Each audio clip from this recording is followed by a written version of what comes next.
ஒரு நாள் கையிலையில ம், ஈஸ்வரனும் ஈஸ்வரியும் கால நேரத்துல உட்கார்ந்துருக்கும்போது முருகன் ஓடி வந்து ஒரே பிடிவாதமா.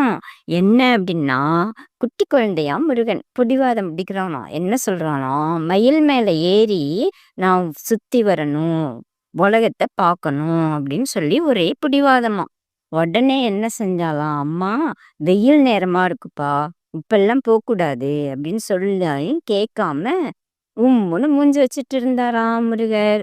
உடனே என்ன செஞ்சாலாம் அம்மா, சரிப்பா போயிட்டு வான்னு சொல்லிட்டு ஓடி போய் பாண்டிய நாட்டுக்காரி இல்லையா ஈஸ்வரி, உடனே என்ன செஞ்சாலாம் முத்துக்கள்லாம் எடுத்துட்டு வந்தாலாம். எடுத்துட்டு வந்து விநாயகரை ஹெல்ப்புக்கு வச்சுட்டு முத்துக்களை கோத்தாலாம். கோத்து முருகருடைய கால்ல கட்டி விட்டாலாம்.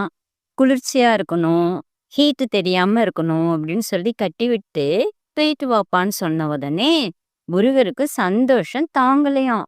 உடனே மயில் மேல ஏறி பறக்க ஆரம்பிச்சுட்டாராம். போற போக்குல பிள்ளையாரப்பாக்கு ஒரு பூமாலையை கொடுத்துட்டு போயிட்டாராம்.